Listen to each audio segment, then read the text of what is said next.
Okay, so I was talking to myself. The microphone was not even turned on. Yay, we started off very good. But okay, now the microphone is working. Time to get the shit show on its way. Alrighty then. Let's see when everybody is going to join. Monday evening, 8 o'clock. Yes. Very exciting, very exciting.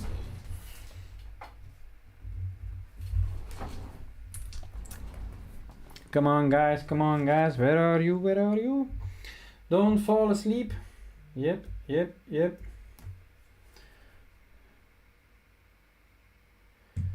Alrighty. Still no viewers. Come on guys, nobody's interested in a market update. Nobody's interested. But then everybody keeps sending me messages. Hey C, where can I pre-order? Hey C, what do you think the market is doing? Hey, hello Bo. Welcome. Yes. You're number one.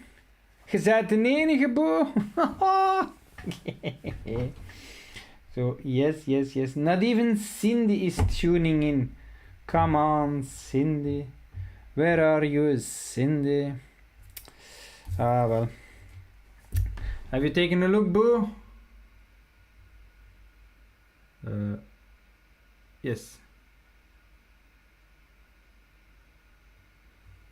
My number one fan. Yeah, my number one fan.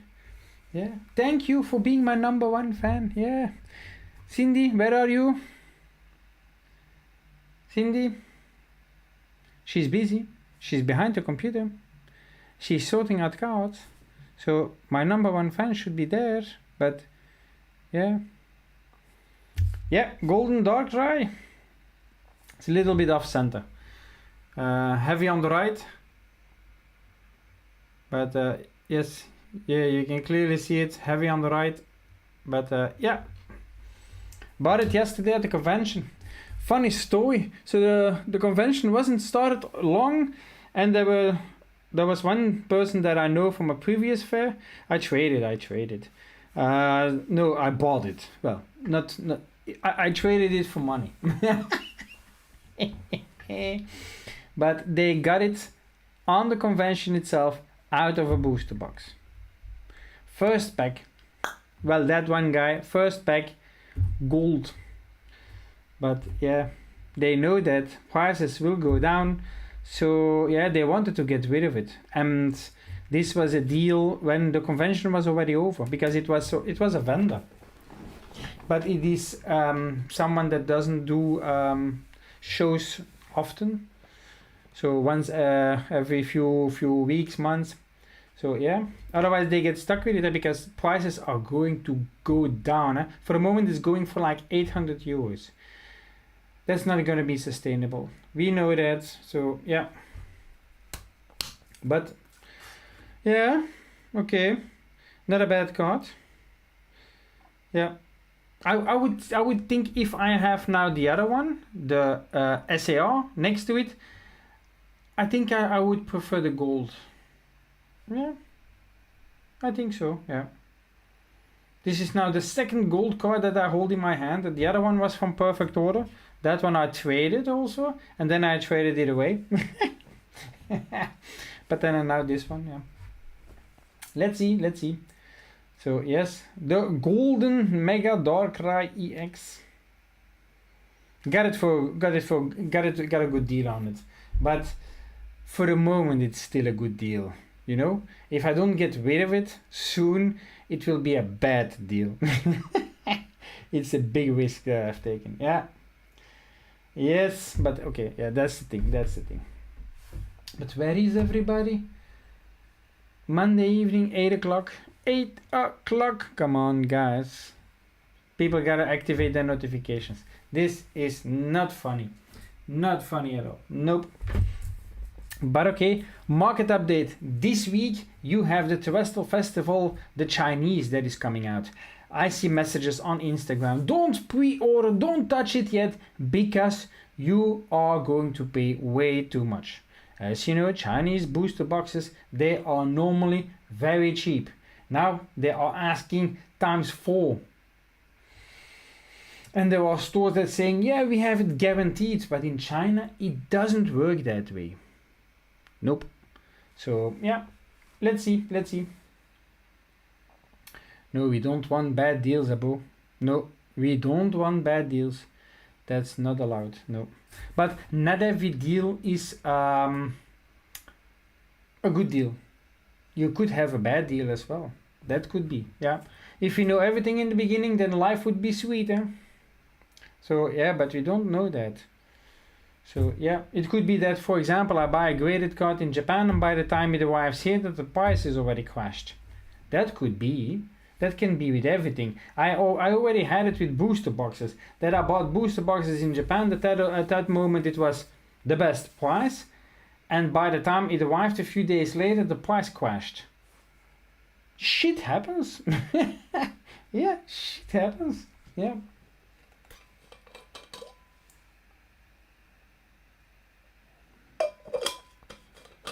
But okay. But Bo, yeah, you with One Piece, yeah, it's going to be exciting, huh? OP 16 next week. No, this week. Is it this week? There were already so many cards coming out. I've seen also on Reddit a few posts about people on the pool weights. Yes, exciting, huh? But yeah, I don't know. Pool weights, One Piece, it is, let's say, shit show. I've also seen a post on Reddit from someone that opened all various products from One Piece, tins and collection boxes and things like that, because there you have, it is not mapped. It's not like the cases, it's not mapped. Hello, chicos, good evening. Everything okay? Hope the same with you. And then so for those mini tins and such from One Piece, they are not mapped. So and that person opened a ton of product. Yeah, people were saying, perhaps you should stay with a mapped case instead of those random products. One Piece is very difficult, but it remains a gamble, of course. But yeah, but we are going to do a fun game as soon on the Rip and Ship. Yep, I've ordered a case of OP16 Japanese, so then we can hopefully crack the full case and go manga hunting. So yeah, once the case is in, I'm going to launch the offers so that everybody can buy a booster box, and then everything will be opened during the live. Let's see how we can arrange that. Let's see. Will be fun. Will be interesting. So yeah, already had a talk also at the convention with someone that also is normally in the Rip and Ship, and also he also liked it as a good idea, because then at least if all 12 booster boxes are open during the stream and there was a manga in the case, we will have it on stream, because otherwise if you sell 6 booster boxes on the sealed website and 6 booster boxes you open in the live, you don't know if there was a manga in the case, yes or no. You don't know it. So yeah. They're going to change the pull rates. In what way? Are they going to make it better? Did I read something about what they're talking about OP17? That they want to change something with the. I read something about pull rates, but I don't know exactly what they are going to change. They cannot make it worse, huh? It's already very difficult. Hello, Ronnie. Good evening. Welcome for the market talk. Monday evening, yes. Yes. But yeah, curious to see what they are going to do with the pull rates, because the pull rates, yeah, the mangas should be increased. That's for sure. The prices for the mangas is way too high. If they at least could double or triple the amount of mangas that you could get, would be already a very big improvement for the market, for the sustainability of the market. We all would like a manga one day, no? Cindy would like Tony Chopper manga. Yeah.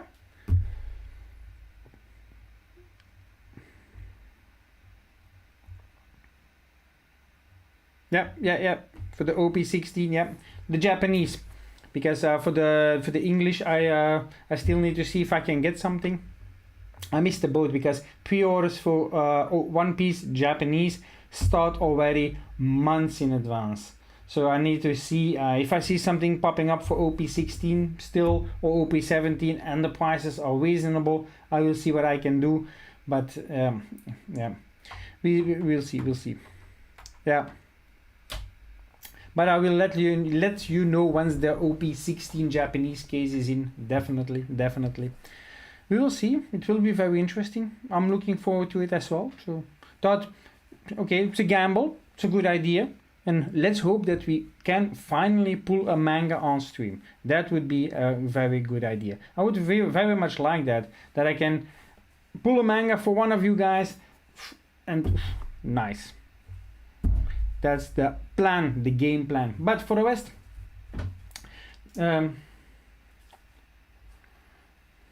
Matthias, yeah, now you see me again. Yep. It's been a while.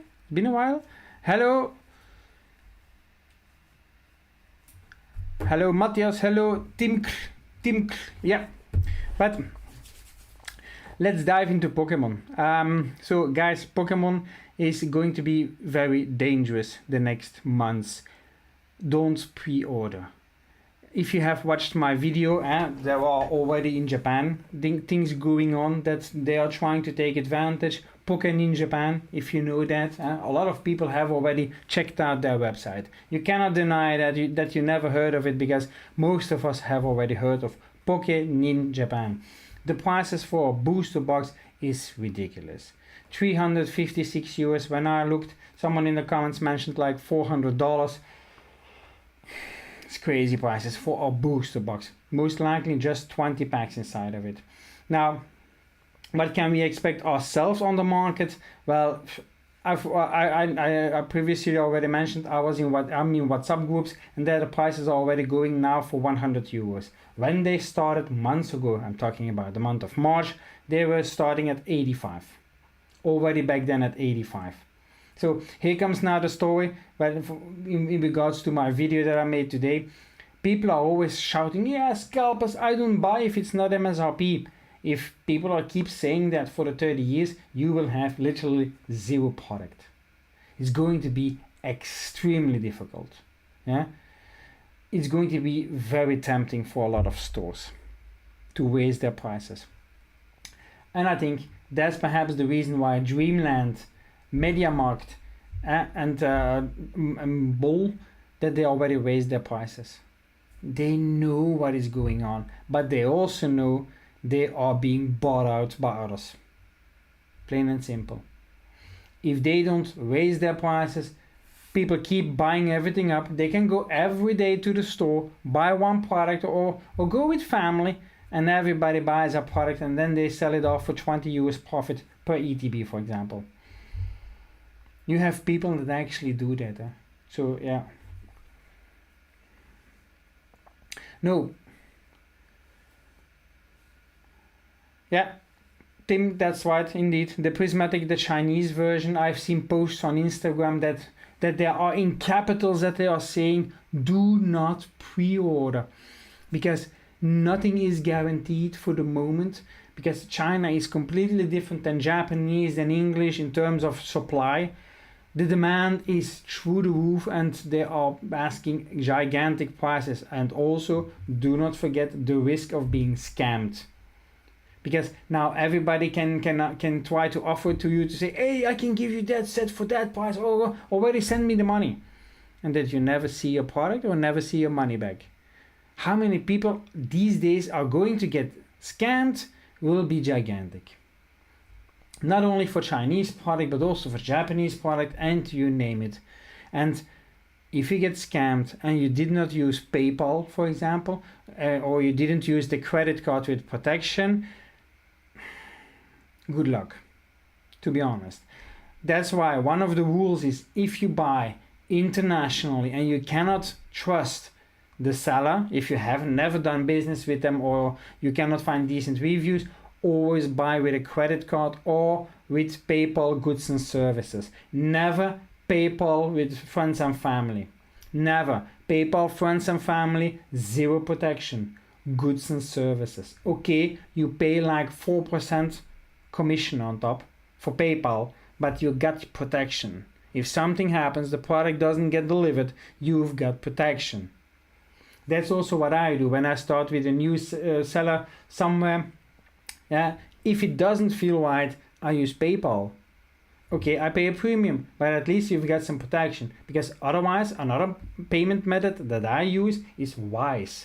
But Wise is kind of like an international wire transfer thing that you can do. There is zero protection. Zero. So be careful. Just be careful. And prices will be gigantic. In Japan, if you already now pre-order, will there be anything guaranteed? They are talking about a lottery system again. They are going to do this and that. Who knows how the product is going to get to the stores, to the people. We still don't know it yet. So if you're now already going to pre-order, what's going to happen? We don't even know. Will there be God packs? Will the boxes be... Will they be able to be weighed? That can also be. Don't forget, if they treat it like a specialty set, like Prismatic Evolutions or something like that. Yeah. So yeah, that could be a problem. So yeah. Just be careful. But for the rest, there are so many products being announced. You have now the Rayquaza set in July in Japan. But does anybody know? Perhaps you guys know that. I haven't looked it up yet. When are we expecting that on the English side? When do we get that set? I don't know yet. I haven't found that information yet. New Pokemon.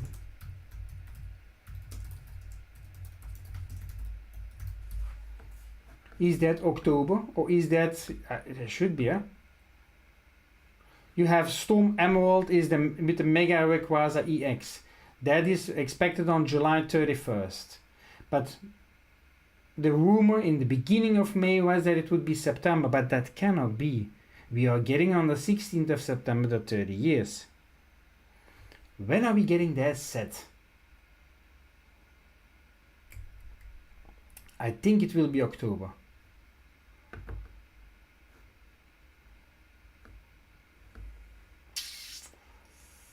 I don't know.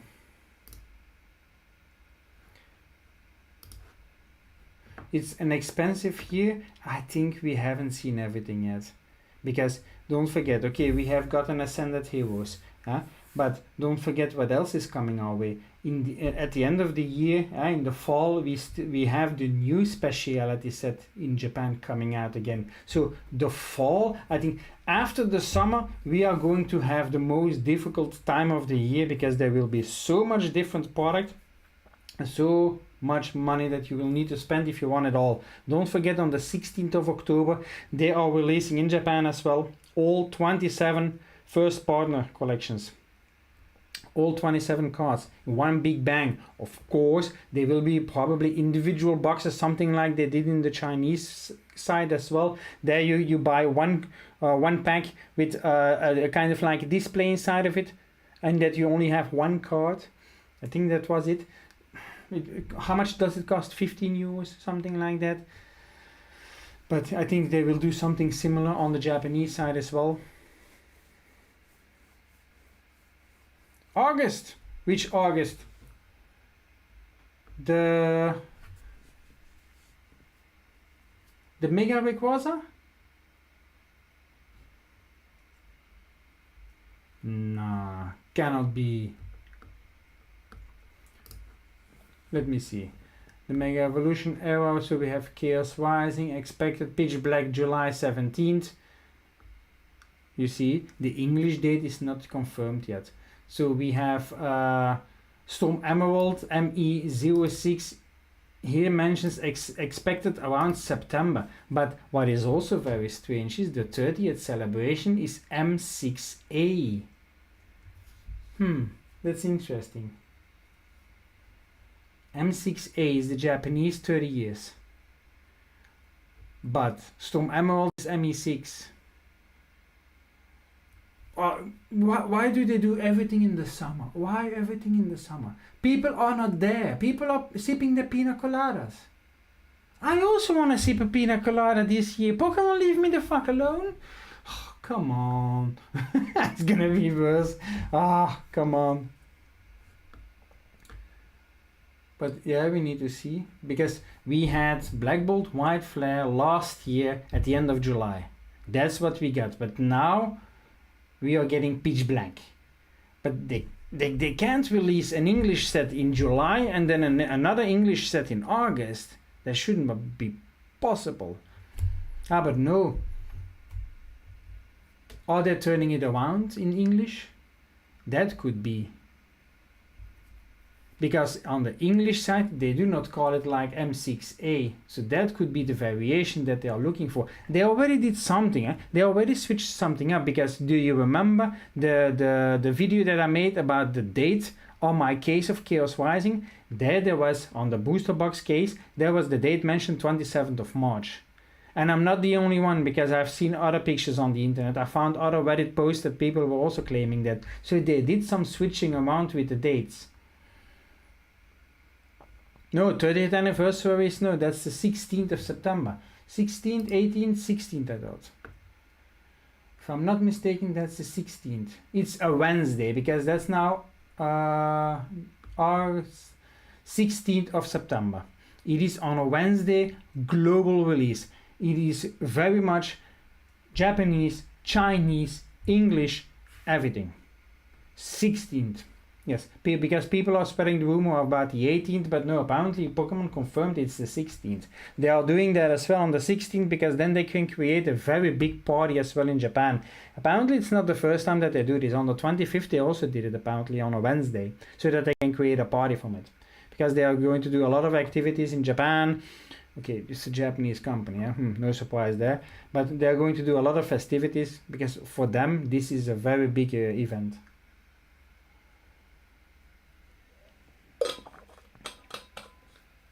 But what would for you guys now, imagine that you have the opportunity of buying an ETB and a UPC.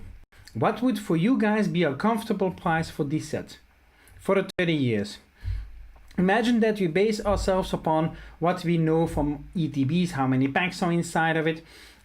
Take for example that in an ETB they put 10 packs.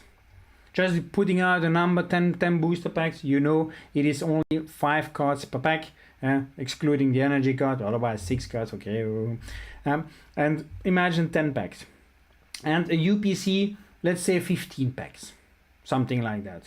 What would be a comfortable price? We know an ETB now goes for what? 80 euros. Let's call it 80 euros. Chaos Rising, I also see most of the prices around 80 euros. Okay, there are stores 65, 70 euros, but okay, 80 is becoming the trend. And the UPC, I would say 200. You can find it lower at certain places, like Nerd Geek, for example. If you can get lucky, then perhaps you can have it for 160, 170, because that is around MSRP. But I think under 200, that's a no-go for other stores, I think. Yeah, for me personally, an ETB for the 30th, if I can snag it between 80 and 100, yeah. It's a little drawback because there were so little cards in a booster pack. 10 booster packs, 5 cards per pack, that's 50 cards.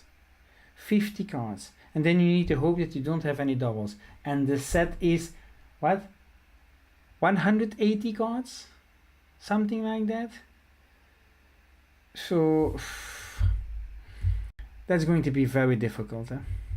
How many ETBs, how many packs do you need to collect everything?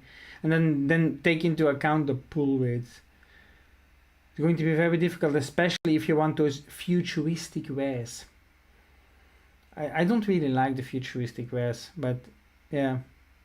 Perhaps one day I can hold one and I can be blown away, let's say, but I think those will be way too money grabby. I think that's my thought. And a UPC, I think we can compare that with the prismatic SPC. super premium collection in terms of price. I think around 250. That when that came out, it was around 250. Okay, it was a US exclusive, but 250. I think that would still be a comfortable price in these days. Yeah, I know, guys. I know it's still a lot, but I can understand. But it remains the 30 years. Apparently, if you check back the prices for the 25th celebration, when those boxes came out, that was also very. What did I heard in the US? It was 120 for an ETB of the 25th celebration, and that was then the highest that it ever was when a set came out. So, but Pitch Black, would that be a good box? I don't know. I've been contemplating about it, but then, what do you want to do? There is so much product coming your way. Do you then want to invest in Pitch Black? Mega Darkrai, people are hyping it up. I'm not seeing it in the dark card, but I've now hold the gold card from the Japanese. That's not a bad one, to be honest, if I can get it to focus. Yeah, it's not a bad one, to be honest. Yeah, this one, but I think I would not like the dark one. Perhaps it's too dark. Yeah. But the gold card, okay, yeah. I'm not a fan, I don't want to keep it. I'm just going to sell it. I don't want to collect it. But Pitch Black, if I can choose, me as a collector, I would save my money for the 30 years. To be honest, I would save my money for the 30 years. Why is that? I would give preference to the 30 years for the moment. And you also know, okay, the 30 years is also going to be in print for 2 years, and okay, Pitch Black is also going to be in print for 2 years, but what do you think is going to happen with the prices for the other sets? Everybody, but literally everybody, is going to jump on the 30 years. What my estimation is that other products are going to be neglected. They are going to be left on the shelves, because people are going to think like what I'm now saying, save your money for the 30 years. It could be that people are going to skip things. Perhaps a small price correction for other sets will happen. And then it's like they say, buy the dip. If you can see something go down, buy the dip. If you can see Phantasma Flames, for example, go down, buy it. It's gonna go back up, you know it. Look what happened with Destined Rivals. That dipped and now it's going back up again. That's with everything like that, Yeah.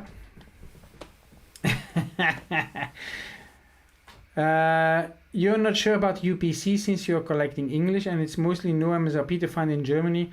You always have to pay on top. You only collected ETBs so far only. The UPCs, they also hold a good premium, to be honest. They are not bad. They take a lot of space. That's the downside on a UPC. That's saving that in a decent way. Now, for a good example, is the Mega Charizard X. That UPC. The return on that box is gigantic. A few months ago, it was flooding the market for 175. Because they came all the way from the US, because they were talking that 1 million boxes were hitting the market. 175. It was for weeks for sale. Now 225, 250, and it's going up in a few weeks, months. Imagine that you have 10. That's a very good profit, but it takes a lot of room. So yeah, but if it's just for collecting, one of each is not bad. But I always have the thing, you need two. One to open, one to keep sealed. You want to open something also, right? Yeah. And also there will be booster bundles, there will be a binder collection, like with Prismatic Evolutions, for example, and Ascended did Ascended have? No, Ascended did not have binder collection. No, Prismatic did. So the binder collection, so even those things will be real tech stickers also. There will be a lot of products for the 30 years. So a lot of opportunity to buy things and to open packs. One thing is important. price per pack. It doesn't matter what the premium is for the box. You need to calculate the price per pack. People then always think, yeah, but perhaps if we buy the booster bundles, it will be cheaper. Have you seen what happened with the Ascended Heroes booster bundles? Was that a good price per pack? They came out and price per pack skyrocketed. Everybody was thinking, yeah, prices are going down. I also thought it. We made a mistake because of the premium on the displays. I hope sincerely there will be no displays for the 30 years. If there are displays for the 30 years, we are all fucked. Literally, this is then not good news. But indeed, two of everything. If you can lock it for a good price, don't sleep on it. I always calculate price per pack. Why is that? Because sometimes the things like text stickers, people don't see that as something interesting, the text stickers. But imagine that the price per pack is much more advantage than a booster bundle. Why then skip it? Then you could, if the limit is even 1 and you can buy 3 text stickers, then you have 9 booster packs. If that price is better than price per pack than a booster bundle or something else, couldn't be bad. Yeah, worth a shot. So yeah. Not sure if you want to get if you want to open some. Might prefer buying the card I want instead when prices prices will be high. Have you seen the amount, the certain cards that are coming out that are going to be reprinted? By the small disclaimer, a lot of people are talking negative as well. The Pikachu, let's open Poké Beach.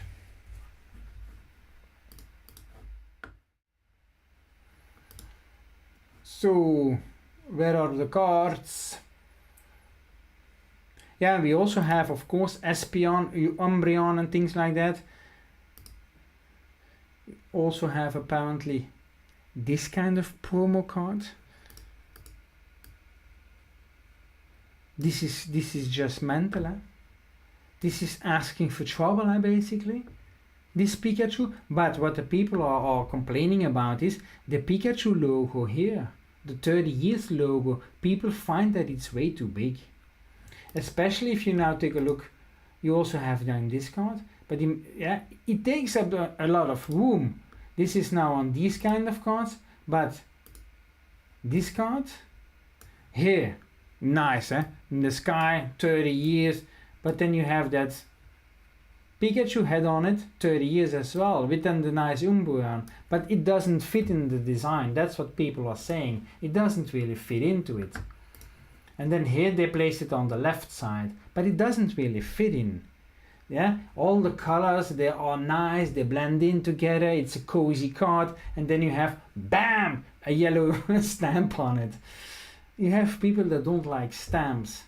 Yeah, it's so to quote one person on Reddit, it is like, it's ruining the card. It's messing with the mojo of the card, and I get it. I can see why people, but these are now the kind of products that you can expect on the Japanese side here. Such kind of boxes. This is asking for trouble. So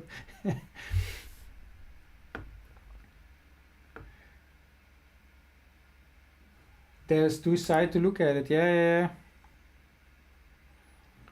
Yeah. You're doing it the same with Troves for Lorcana. You are saving the Troves of Lorcana? I don't know a lot of people that do that. Do you then also keep them in acrylic to protect them from UV and then things like that? Because that exists for Troves, but in Pokemon really makes it difficult for you, huh? Because certain boxes have then different sizes, and then you need a specific acrylic because one size doesn't fit all. Huh? The UPCs, how many different kind of acrylics already do you need? You then had your 151 UPC, you had now the Mega Charizard UPC, you had then the Charizard UPC from Sword and Shield, all different sizes. You have then the SPC from Prismatic, once again, different size. It's like, Why do you do that, Pokemon? And now even you had for your booster bundles also the nice acrylic, and now they changed that as well. Now it's a bit bigger. Pokemon, really? Stop doing that. It's like you have a mobile phone. Back in the days you had your mobile phone, the one from you needed to charge with a USB C cable, and the one from your girlfriend was with a micro USB. You remember that shit? This is kind of like the same shit, eh?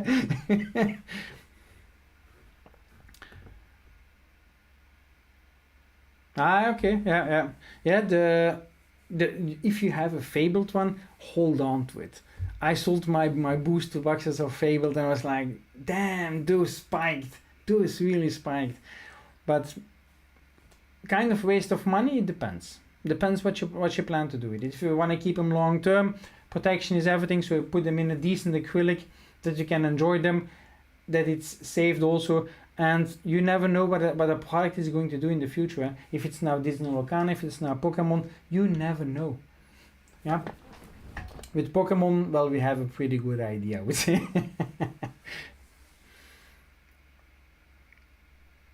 You opened 5 displays with no hits at all, not even a Dumbo. Oh, my God.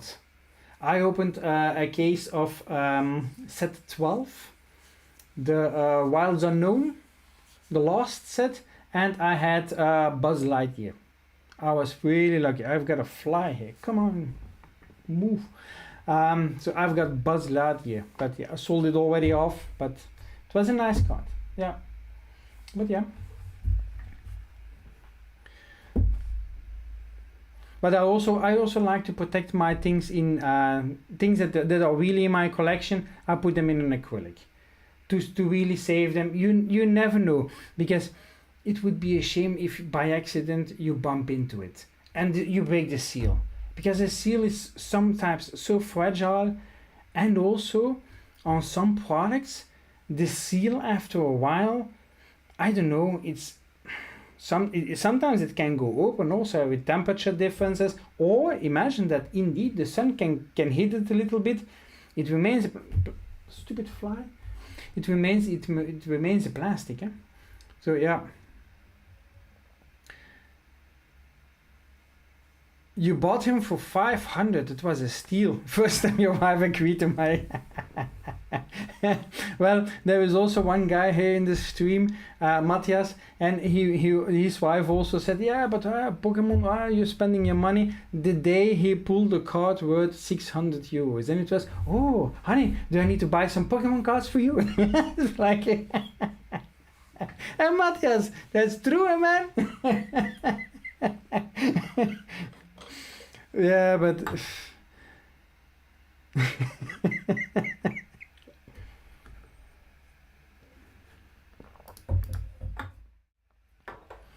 Yes, but it's a fun hobby, but we need to be now it comes to the point that we need to think about how to, in a smart way, to spend our money. With Pokemon, in the beginning perhaps you could overspend because it is overvalued, but in the long run you're gonna make bank, that's for sure. With a product like Disney Locana now, for example, that's not so really the case sometimes. It all depends. It's improving, but it takes a long time. I still have booster boxes. Not even the cats in the street they want it, to be honest. From the older sets, pre-fabled, it's a shit show. Pretty much it's a shit show. But yeah, but the same thing you can have with Pokemon. Perfect Order now, nobody wants it. Nobody. But you remember Shrouded Fable? Nobody wanted it either. What are the ETBs now doing? What are the booster bundle displays now doing? Slowly but still they are creeping up. They will be a bit valuable in the future. It will not be so valuable as Ascended Heroes or Chaos Rising, for example. But you get the picture. I'm a bit on the fence, by the way, about Perfect Order. Everybody is saying that, okay, Mega Evolution is the big hype for the moment, and I can understand why. Let me explain. So many people are now getting into the hobby. They don't know Scarlet and Violet. They don't know Sword and Shield. The only thing they know is Mega Evolution.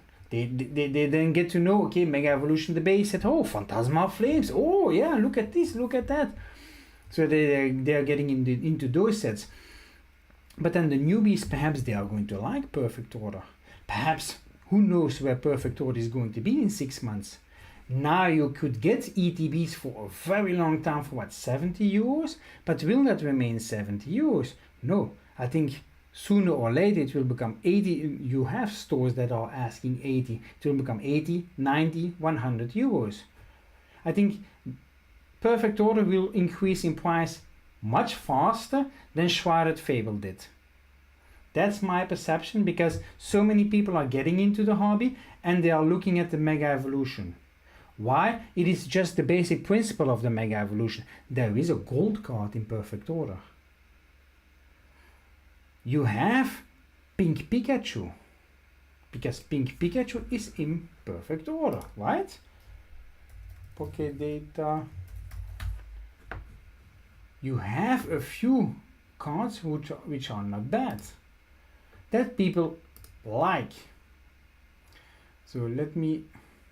no, it's not Pink Pikachu, it's Meowth, sorry. It's Meowth, that's what indeed. So, but if you now take a close look, Meowth, that's not a bad card. I have this card in Japanese and it draws the eyes. People like that card. So it's not so bad. I can see people really going to look for that. And Clefairy is also not a bad card, to be honest. Clefairy is also not bad, but it remains Perfect Order. People are for the moment skipping it. There is much better out there. Until there isn't any more available. When are we going to get a reprint for Phantasmal Flames? Mega Evolution? Ascended? When are we going to get it? Yeah. Buy it when nobody wants it. Yeah. So your wife is very supportive. She's trying to get the Chinese products. Since she's Chinese, you kind of have a little advantage. My friend, you have a lot of advantage. Come on, a little advantage. But yeah, those Chinese products, with especially the exclusives. If you can get the exclusive, was it the Sylveon now? I think Chinese only. Oh, imagine you can get that. That is a dream, huh? Such a card. It's an exclusive. You know what's going to happen. And China, it's not the first time they do such exclusive things. But yeah, I hope I get. There is one of my suppliers that has a very good Chinese connection. I hope they will offer something soon. I hope. Yeah. It can be very hard to get in China as well. Yes, I can. That's for sure. Everybody's hopping onto that. Huh? The Chinese people also know that it is a hype. Huh? We think it's already worse on our side in English, but what is happening in Japan? What is happening in China? What is now happening in Korea? I have a Korean supply which whom I was in contact just before the MSRP increase and everything was rising like crazy. Now I can be lucky if that guy replies once or twice a week. And the prices he's giving me are sometimes that I say, guy, are you crazy? And he's a very big seller. But he's having it so difficult also to get product. Because everybody is now looking at other languages as well. And with what China is now pulling, with this prismatic, that is going to be mental as well.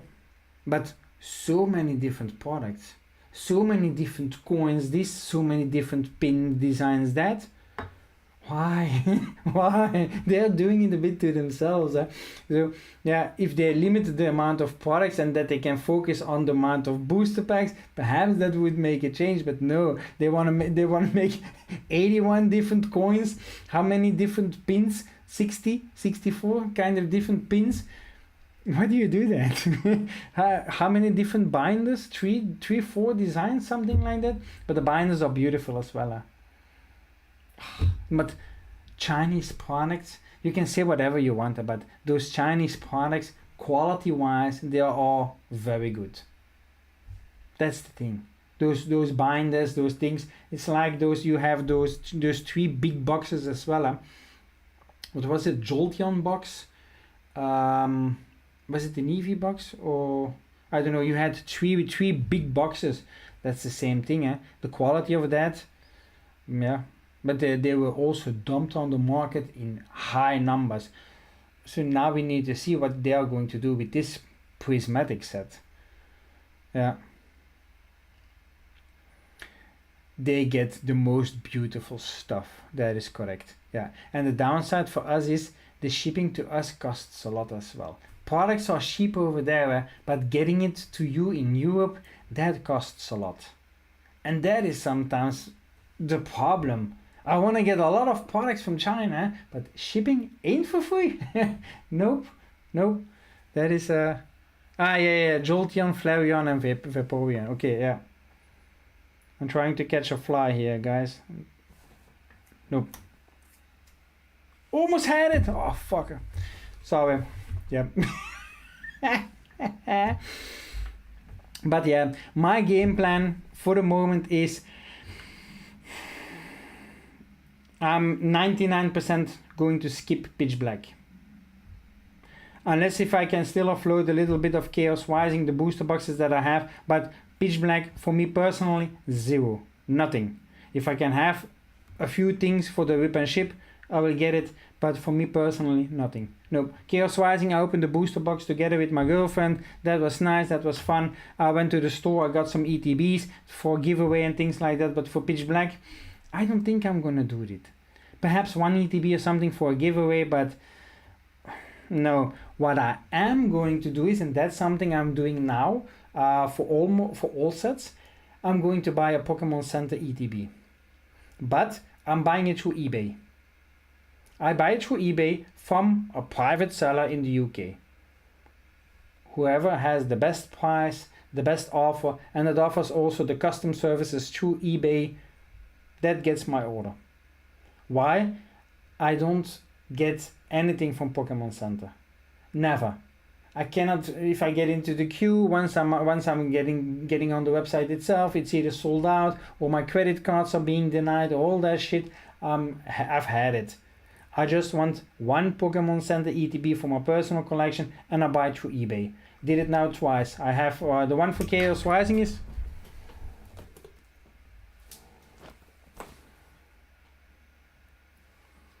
I paid $185 for this one, including shipping, customs, all the shit. $185.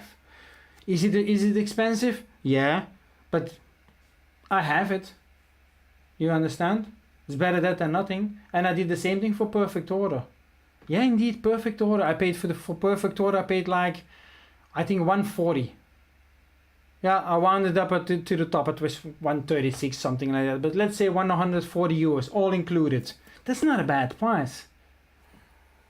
I didn't need to do the hassle of waiting in the queue for Pokémon Center and getting nothing. So if I can give you one recommendation, check out eBay. Check out eBay. That's what I can say. Yeah, and if you can get it for a good price, do it.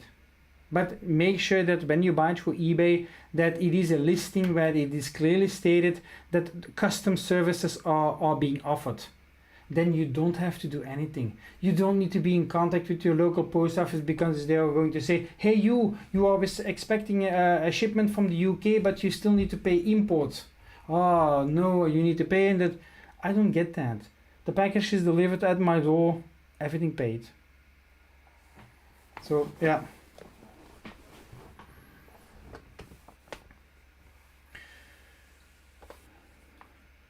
Ronnie, next week you have 2 from what? Chaos Rising ETBs? Yeah, but Tim, try it out. But like I said, can I pull something up? eBay. Perhaps I can show you if it's. I need to. Let me go to the eBay German website.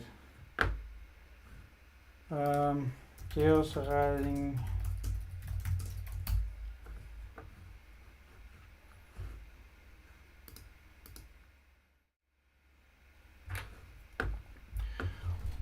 So what I do here all the time is, I just go here on eBay and I filter that it's only for continental Europe, and then I just look for that it is coming from the UK, specifically from the UK. Prices will be better. Like now, for example, you can see here 104 euros, but this is to bid. I never do bidding. I just do a buy now. A buy now price, that's it. Is it this?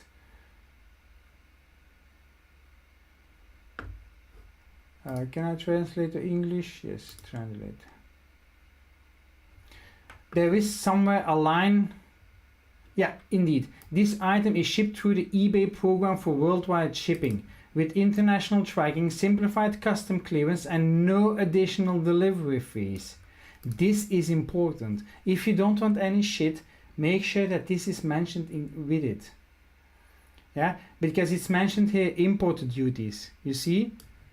It's kind of like 27 pounds is like the import duties and everything to handle that off. So if I buy this is now 116 euros, and you add then here the 18 euros for the shipping, and then that 27 pounds times 1.2, and then you have your ETB. No shit. Delivered to your door, everything included.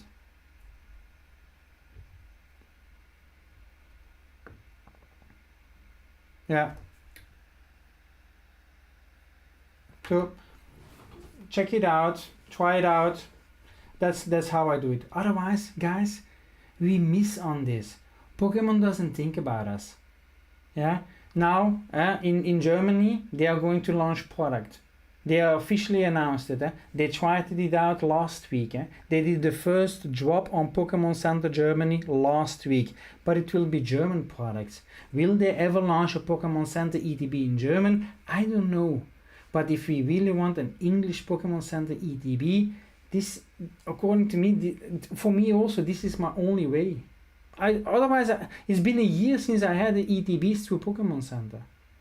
Exactly 1 year. So yeah, they did. But that's what they are going to do. And now on the German website, they are going to do strictly then now German products. That's what they are going to do. So yeah, but I hope that helps you a little bit with the Pokemon Center ETBs. eBay is your best bet. That's what I think. Yeah, you could perhaps do it as well through Card Market, but then you still have the custom things, and I don't want that. I just want everything arranged by eBay. How does this work by eBay, by the way? They have their fulfillment center. So the person you buy it from, they ship it to eBay. eBay ships it to you. So eBay takes care of everything. Then you're fine.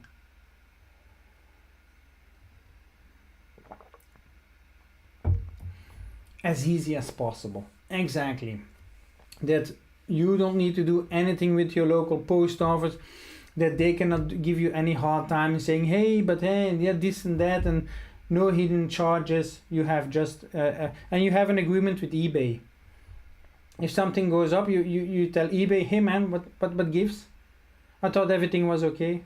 So yeah, you have a kind of like a bit of guarantee.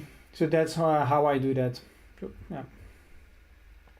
I hope we can do that as well for the 30 years, but it will be expensive. Yeah, I think we will need to be very quickly to see how we can do things. Otherwise, we are going to miss out. That's for sure. Yeah. It will be a shit show. Because now Chaos Rising is going for what? I bought it for 185. What is an ETB for the 30 years going for? 200-300 if we are lucky. Yeah, that's a very big price if we are lucky. Who knows that they even try to ask like 400-500 euros. I would not be surprised. Yeah, it's a money grabber. If you want it, you need to pay it. Your bet is 400 plus. Yeah.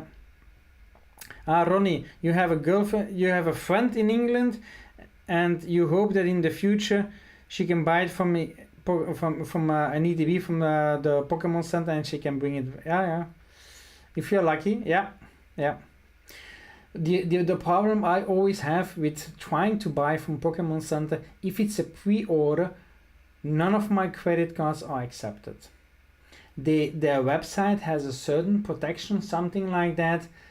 If one of the addresses is not matching what is mentioned on my credit card, it fails. And since I'm using a proxy, it refuses. And during pre-order, they disable PayPal. So I cannot pay with PayPal. So yeah, but kind of like 400 euros plus, I sincerely hope not. Yeah, because otherwise I would think twice if I want to order it, but it's going to be a 300 euros. Okay. I would probably still order it. You know it's going to go up. Huh? I have prismatic evolutions ETBs. Although a little bit dented. If you see the price, how that went up, that's going for what, 1,000 euros for an ETB now? That's crazy. They should know the demand is there. They know. I've seen another video that someone was saying, do you really think Pokemon doesn't understand? Do you really know? Do you really think that Pokemon... Do you really trust them that they say that they want to do everything in their power to resolve the issue? They are getting so much publicity. If it's now good publicity or bad publicity, do you really think they care? Their printers are limited. Can they print more? We will never know. Are they being honest? We will never know. Do they like what's going on? Who will tell? But you cannot deny that with everything that has been going on since the late 2024 until now, how booming it went. Pokemon is constantly sold out. The hype has never been bigger. The news is talking weekly about something Pokemon related. The internet is going mental about everything Pokemon related. And it started late 2024, now 2026. So many people have heard in 2025 about Pokemon this, Pokemon that, and all those things. And now it's the year of their 30th anniversary. The hype has never been bigger. Why? There was a very nice build-up. They had 1 year that the news was building up, that the hype was building up. And now in 2026, the hobby has never been bigger. They literally print money. Now they are going to put out a movie. They have done the Lego sets. They have done the collaboration with Secret Lab. They have done the pinball machines. They have done the deals with Puma. They have done what other deals? Have you guys understood what is going on?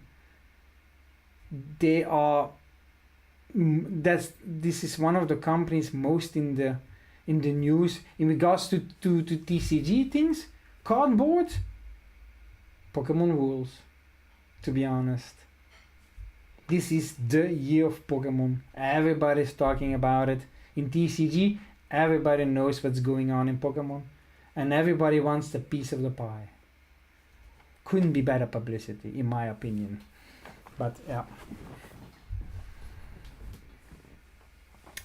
Okay. Of course they know, yeah, just a game for them to make more money and keep the hype.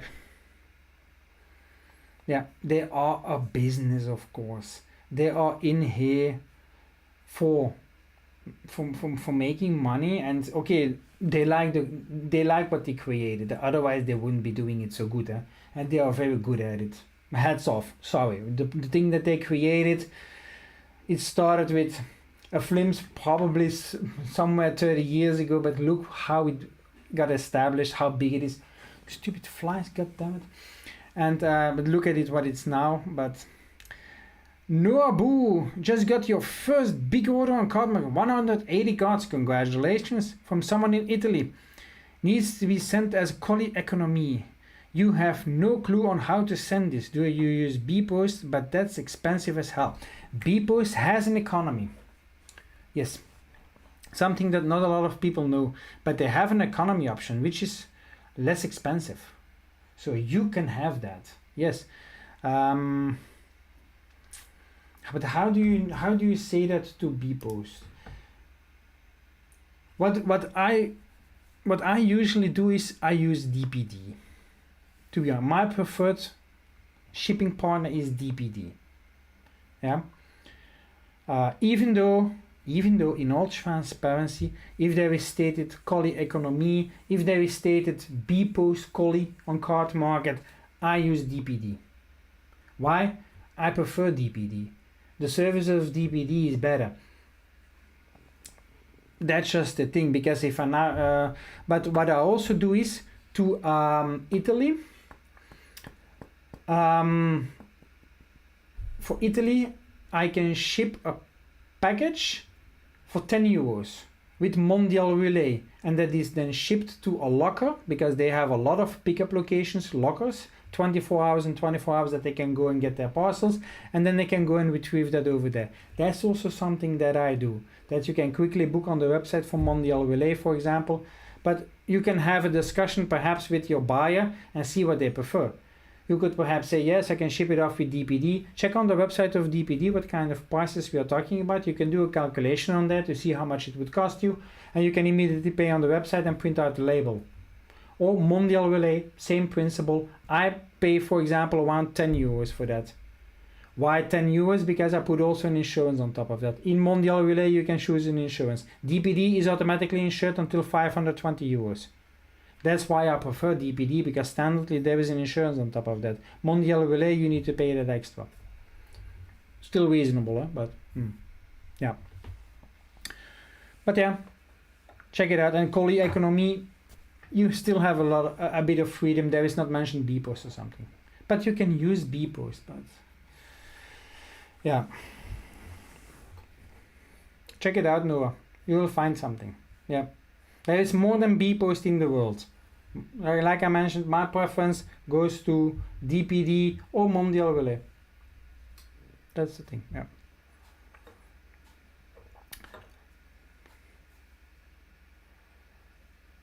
Yeah, true.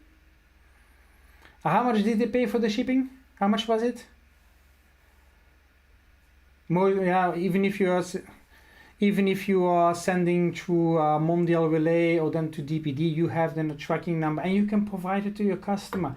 I always, when I have a tracking number, I always send a message to the customer, and I always say, hey, your package will be shipped tomorrow. You can follow it on the website of DPD or on the website of Mondial Relay with this tracking number. 10 euros give or take. Well, yeah, check it out. What is the best? Do a comparison. 15 euros. Ooh. Yeah. Check out DPD. That's what I would. Yeah, but yeah, perhaps the buyer prefers Mondial Relay, that he can collect it at a parcel point. Your customer will not buy it. Well, ask him.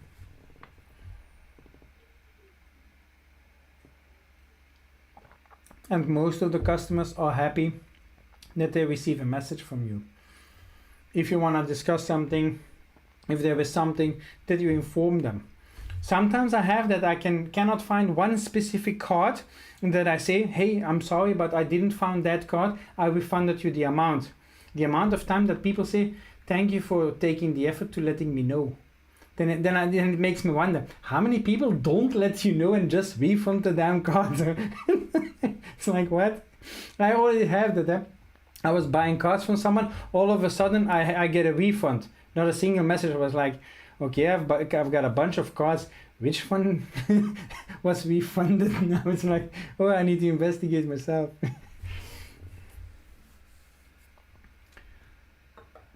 Do you have any advice on selling high-priced cards on card market? Well, yeah, I sell high-priced cards.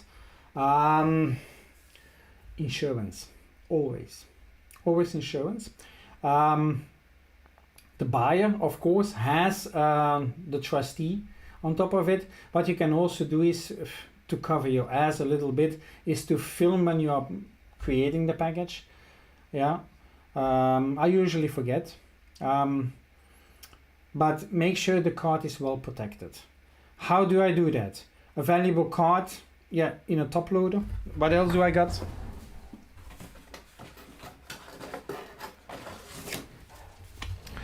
This is not necessary, of course, but these are things that I bought in the US and I'm stuck with it. Nobody wants it, but yeah, I use that. This is kind of like kind of like a thick plastic. Can I make it something like that? And this is now the size for a top loader. So I have here a top loader, and you put it in between, and I tape that shut. Why is that? That's protected. Yes. So that's how I do this. And then afterwards, with the top loader, with this now, I put it in, but I also protect it. So this top loader, I don't leave it open.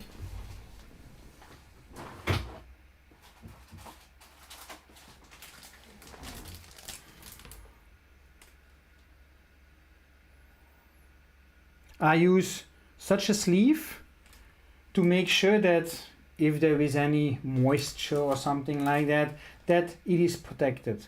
So I put this one in the bag, close it off. Make sure that it's nice and tight. And then I put it in between here, and I put it in a Pokémon tin usually. If it's a very valuable card, my buzz for 900 euros, this is the way that I did it.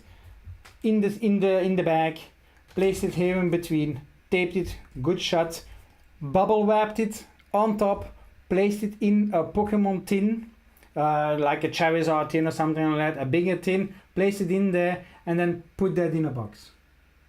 Couldn't be better protected. Yeah. Now you might be wondering, but hey, how do you then ship a graded card? Yeah, a graded card. How do you ship it? Yeah. Well, I have something else for that.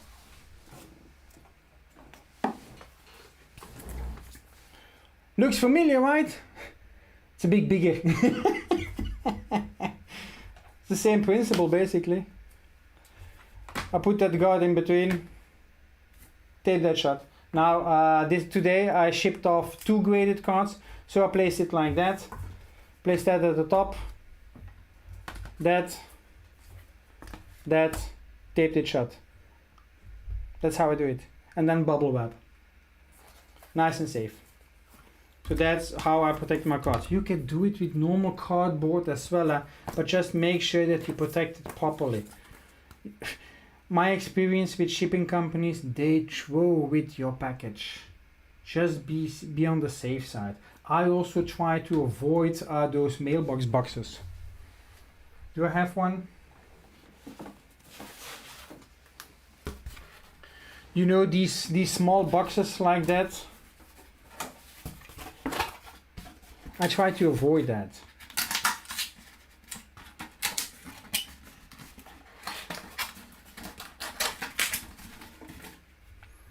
These kind of boxes, I don't ship that card in this. Why don't I do that? I use this for bulk. If I have a larger bulk order and that someone has paid like what 3 stamps or something like that, I use this kind of box. But I don't ship a valuable card in this. Why? This gets lost very easily. Yeah, I use a bigger box, which is easier for a shipper to find. Okay, it doesn't fit in a normal mailbox, but it is easier to be discovered when a package is misplaced or something like that. This kind of box, they even throw it even worse. So that's kind of like the, yeah.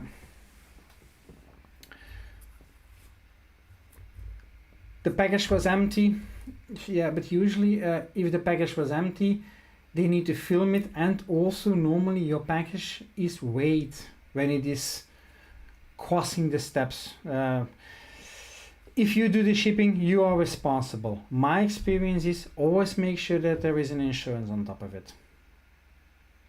Then you're covered. Covered in the sense, okay, yeah, if you're still in doubt, make sure that you've record that you make the package and that you close it down.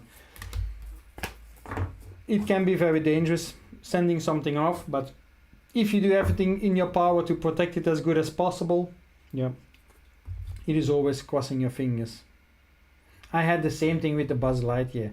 I shipped it off and it's like, I hope it arrives well, even though I had protected it very nicely. I now have my white Reshiram, 550 euros, the graded card. It's off, it's gone, shipped. I hope it arrives safely. It's on its way to Germany. So yeah, that's how it goes, yeah. But yes, practice makes art. And I understand shipping something of high value. Yeah. It's like now shipping an expensive ETB, for example, my Prismatic Evolutions Pokemon Center ETB. I've placed it in an acrylic. I'm not shipping that thing without the acrylic. They get the acrylic with it. It's in the acrylic. Yeah, no problem. That's what I'm here for. I share what I already sent quite a few orders out, so I have a bit of experience. I had also already customers that say, yeah, package not arrived or package damaged. You need to handle that. But to be honest, hold the table. Lately, everything is going pretty good with the shipments. So yeah, one thing that I learned is don't mention anything on the box itself, what is inside. In the beginning, my company name was on it, TCG Bandits.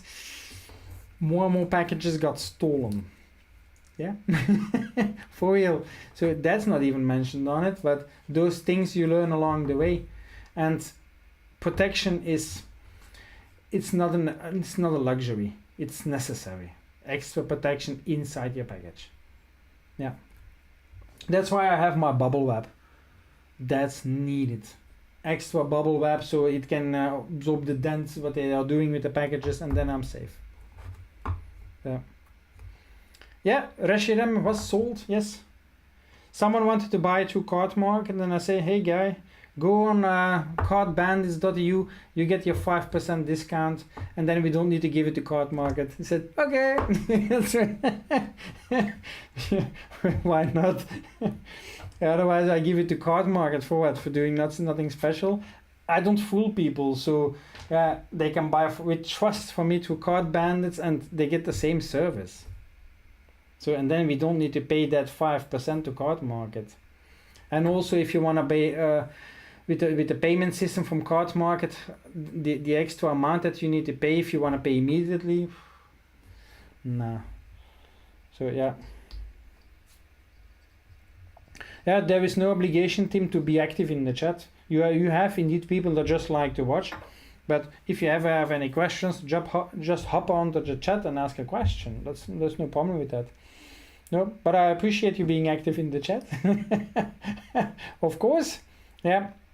But yeah, both the Reshiram was sold, but I knew it was gonna sell one of the other days. Yes. Why? Black Bolt White Flare is becoming more popular. And the guy even said, if you have Zekrom, if you know someone that has Zekrom, let me know because I buy. So that was person is looking for it, but more and more people are looking for the cards from Black Bolt White Flare. Prices for the ETBs are going up. I think Black Bolt is now 115, 120 for an ETB, and White Flare is going 1.5, 110, something like that. It's going up. Yeah. And then, yeah, the cards as well, it was a 9.5. But a 9.5 in Beckett, that's usually you break it open and you send it to PSA and you might get a PSA 10. Perhaps that's what they are going to try. The only thing I'm noticing is the Red Victini, they are still sleeping on it. Not a single question for the Red Victini. But it's a 9 that I have. So, but the Reshiram, more and more questions lately, yeah.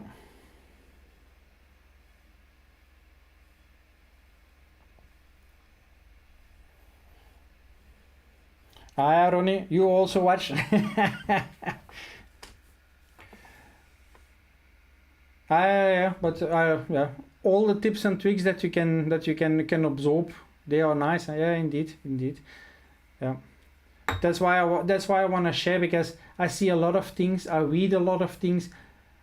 I like to absorb all the information myself as well. So I read a lot on Reddit. I go on Facebook. I see a lot of videos as well. I listen to videos in the background so that I can absorb that information. I hear podcasts. No, not podcasts. How do you say that? Yeah, live streams that were recorded. I review those, all those things, and I absorb all the information. So, and I also talk a lot with my Japanese supplier. Get a lot of information, and I like to bring that out a little bit, and also all the mistakes that I've made in the past. Yeah. And I'm funny also. I try to. Yeah, my jokes are not always very funny, but now the only thing you need to know is how to avoid taxes to save money. Well, it depends. You have a certain law also in Germany that under a certain amount you don't pay taxes. I think in Belgium is it 15,000 euros a year, something like that, 10,000, 15,000 euros a year. So you need to look it up. I know the German law is a bit special as well. But I've read some posts that people were talking about it, that in Germany as well you have a certain amount that you can make money without paying taxes. So there shouldn't be a problem. And you will hear a term DAC7, DAC7 on card market. That is an obligation that card market has. If it's now for Belgium, for Germany, for anything, it's a European rule that they need to report it to your government. That you either made in revenue more than 2,000 euros or more than 30 orders, something like that, whichever comes first, and it is per year, so it's reset the year after. So they need to report that, but that does not mean you already need to pay taxes. But don't forget, card market needs to do that. If you're selling on Vinted needs to do that. If you're selling on eBay needs to do that. Don't forget about that. And all that information is then correlated together at your government. So be careful when you are doing multiple things and you are reaching those thresholds on those websites and they report your DAC7, that will be put all together by your government. So they will know that in the end. But if you remain under the legal limits, you have nothing to worry about. Card market is not made to report taxes. Normally, all the prices over there, card market is built for normal individuals. Yeah, the price that you see over there, I need to pay taxes from that. But a lot of the individuals that are on there, they don't pay taxes. That's just, yeah. You have 2 card market accounts already to keep on.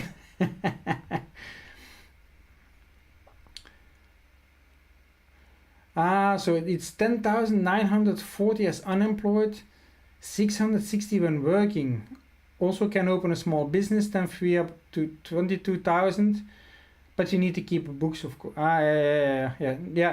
Okay, I understand. Yes, then you can get an exemption to 22,000. When I started my business in the beginning, I also had an exemption that I could make. It was, in my case, it was 25,000 euros a year. And then I wouldn't need to pay taxes on top of that, because I paid taxes when I bought my product. I was not tax exempt from buying products. I could not recover the taxes. But when I sold things, I didn't need to pay the taxes on top of that. I think that's the same situation that you're talking here. It's a tax exempt that you're talking about. But even be careful with 2 card market accounts. If they ever can link it back to you. I'm not giving any advice here on how to scam the taxes. I do everything legit. I don't want to take risks. I'm not building here something to one day lose it all because I fucked up. No, not at all. No. I prefer paying everything as I should and do a little bit more effort to build the business up than take shortcuts and pay it in the end. So one is from your cousin. Hey, to be honest, in all transparency, I have a customer, that is that works for the tax administration in Belgium, and one thing that he told me was, don't think that we don't use social media. That's one of the first things that they investigate, social media, to see how comfortable are you living. Understand? How much are you throwing money around? If people are saying, but I just get by and things like that. Oh yeah, you just get by? Last year you went 3 times on a holiday. You just get by? You bought a purse from that. You just get by? I see a lot of pictures of you drinking champagne. You just get by? Get a picture? So yeah. If you go to conventions and you do it in cash, have you ever already paid attention when you go to conventions that when you make a purchase somewhere and that the vendor writes something down? I write something down. I have a booklet and I write it down. I've seen other vendors do it as well, but I have seen also vendors that don't do it at all. But every vendor can be different. It can be a vendor that is just an individual, not a company. You cannot smell that, Yeah, it's like when I was at a convention earlier and I was interested in buying the Pokémon Lego set, the big one, the one from 650 euros. And I was asking, hey, can I buy this on an invoice? Because I would be interested in buying that on an invoice. I want to do that something together with Cindy. It's beautiful, heavy, beautiful. And the guy said, but I cannot give you an invoice. I said, okay, why not? Because I'm not a company, I'm an individual. I pay taxes, but you cannot recover. I said, oh, so you are an individual. He had a whole table filled with Lego products and Bricklink products and you name it. It was an individual, it was not a company. So you don't always know if that person is now a company or an individual. But I have seen other companies as me write things down in a booklet. Everything that you need to write down. Because otherwise, how can you make your list afterwards? How can you fill in your administration afterwards if you don't write it down? You need to write it down. Yep.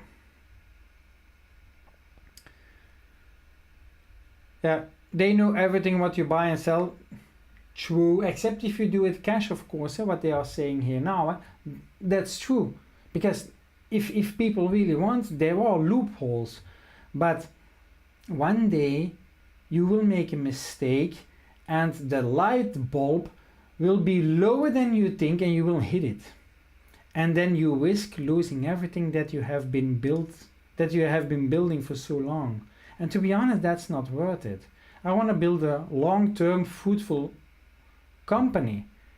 But I don't want to have the risk that imagine that everything is going great. Oh yeah, in 2-3 years, the business is very big and things like that. And then all of a sudden, the tax man comes over and says, Siggy, let's see what you have done the last 3 years.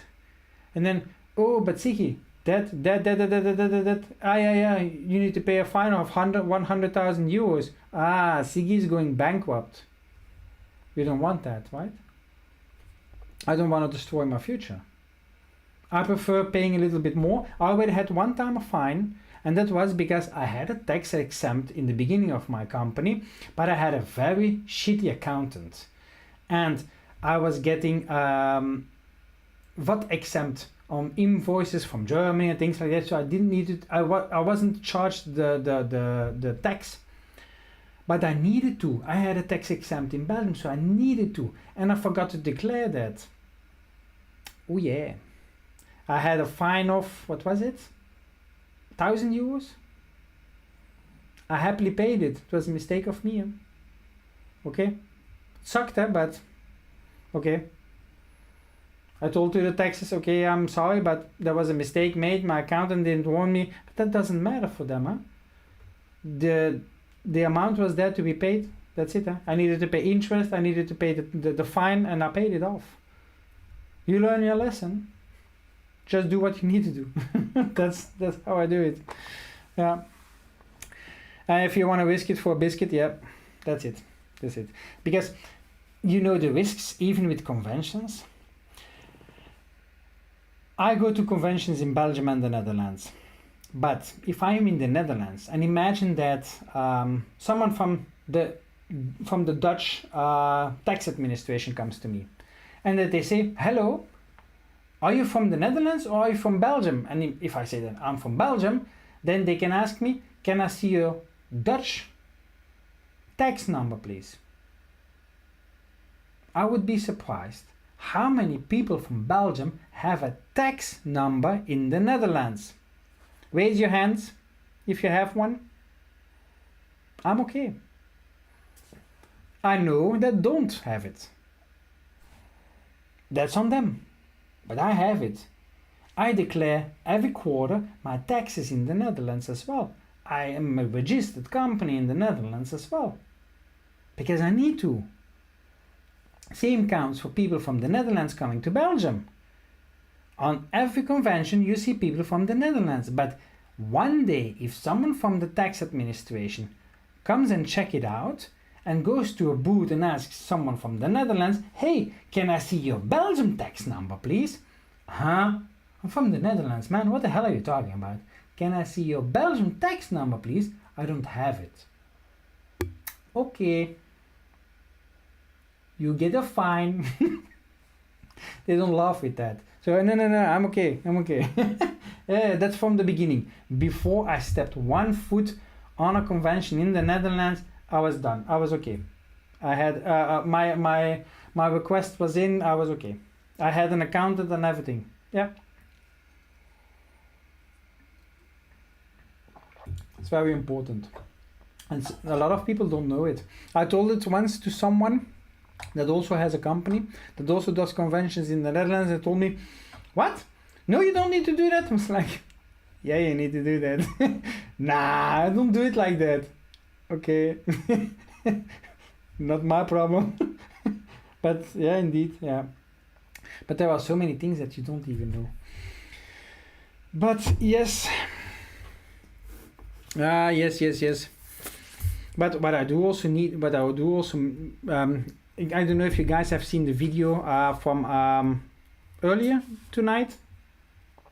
The hype is not calming down. Usually, in a few months ago, I was saying, yeah, but in the summer prices will go down and that will be the moment to buy. I need to come back on that. I'm doing now conventions. I'm seeing the crowds. I'm seeing what people are looking for. I see what people are buying. It's not calming down. On the contrary, sales are going up. Sales are going up. It's difficult to explain, but my sales are going up. And you would think, yeah, but see, you are selling multiple TCGs. You're selling Magic the Gathering. You've got Yu-Gi-Oh cards. You've got One Piece cards. My main seller is Pokemon. Yes, my main seller is Pokemon. Also what I'm selling now on Card Trader, Card Market, you have number one is Pokemon, number two is Magic the Gathering. But Pokemon, the value of my sales is coming from Pokemon. Single cards also, graded cards lately. The amount of, okay, I've got a lot of graded cards now, but graded cards is going up. People are looking for graded cards, but why is that as well? The shit show with PSA. In Japan, prices have been raised. The lead times have been increased as well. So it's now taking longer for your cards to get back, and your price is higher. So the value bulk prices have gone up. The tiers are not closed, but prices have gone up. and I had a discussion with my Japanese supplier because I'm always out of source link and dealing and source bug. Wow, difficult. So those connecting cards from SV5K, if I'm not mistaken, I'm always out of those cards, so I'm always buying new ones, and prices keep increasing. Now I bought him 2 weeks ago, and now already 2,000 yen extra. It's like, damn, yeah, they are increasing. It's like, okay, PSA. What is now going to happen with the tiers in the US that are now closed for a few months? The value tiers, prices are gonna go up for the slabs. Are we going to feel that here in Europe? Oh yeah, you can be sure about that. And people are anticipating. People are buying slabs now that they think in a few months they're gonna go up. Why? Because it will take longer for people to grade cards. It will take longer for people to get their cards back, and people are going to think twice as well if it's worthwhile to send their card. Will you get your money back? If a card now costs you 80 euros, 80. Imagine that you put this card and that you need to pay 80 euros to have that graded. I don't think that card costs 80 euros. Who's gonna grade that? Nobody. Nobody in the US or Europe is going to send that card in. It will only be sent in Japan. But will the value then be there? I don't think so. You understand? So PSA is making some changes. Don't forget, they control the market in their way because PSA slabs are the most liquid. When I have all my Beckett slabs with me, people, gone. They take a quick look and they're gone. Now I had 4 displays with me at the convention yesterday. 4 displays. 3 were filled, but 3 were filled? Yeah, 2.5 were filled with slabs. This was the first time that I said people have really spent the time looking at what we got, because it was all PSA. If they see Beckett, they're gone. But if they see PSA, they take a look. To be honest. And I sold quite a few PSA slabs yesterday. PSA, yeah. Yeah. But to be honest, the people are looking more at PSA slabs. If they would see Beckett slabs, they skip. All the people that I had at my booth that came to sell me a Beckett slab, if I then say, it's not that I don't like it, but it doesn't sell, they know about it. They know, and they go at every vendor, and every vendor says the same. I had yesterday people with CGC slabs coming to me. I told something about an experiment that I wanted to do. I have them, by the way, they arrived today. So,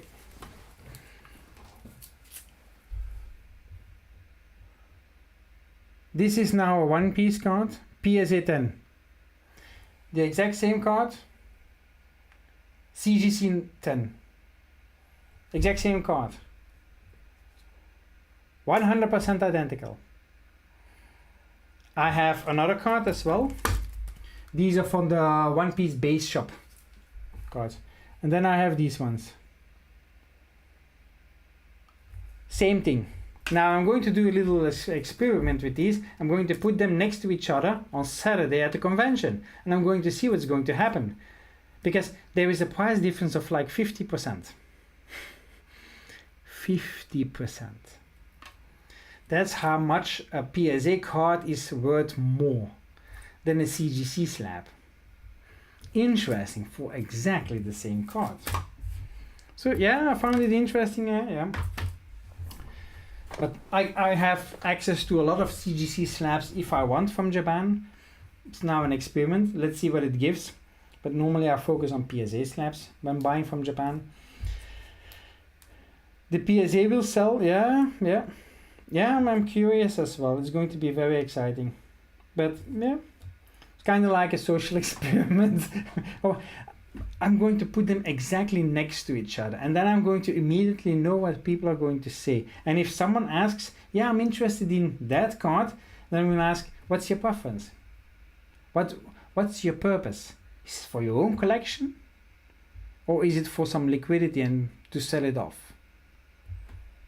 Because if it's for your own collection, why does it then need to be a PSA 10? Because you have a preference, or because everybody told you that PSA is king? Yeah, it's kind of it's a thing, yeah. But more on that when I have more updates. Yeah, it's strange, but how the market thinks about Beckett, that's already clear. If it's not a black label, if it's not a 10, skip. And also, if it's a 10 and it's not a very popular card, I have, but which one? I have one card in a 10, nobody buys. I don't take my most, I don't take 99% of my Beckett slabs with me anymore because, but I also broke open already a ton of the cards because they don't sell. Okay, Ronnie, thanks for the company. See you in one of the next ones. Have a good evening. You have that with the lithium from Gem 2. CGC 10 is 30 euros. Yeah, I'm going to make a video. I also want to create some vendor videos, but because every time everything is recorded, but finding the time for that shit is difficult. Yeah, I really need to do something with that content. But this could be indeed a good experiment that I can create a video out of.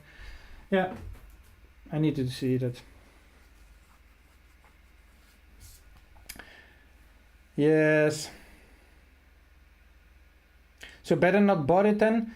Beckett is not bad, but it's not liquid. But a Beckett slab is not bad. Yeah, if I really need to look at, these are very flimsy. Yeah, it's, yeah, but it's PSA. I have Beckett slabs. Where is my Beckett?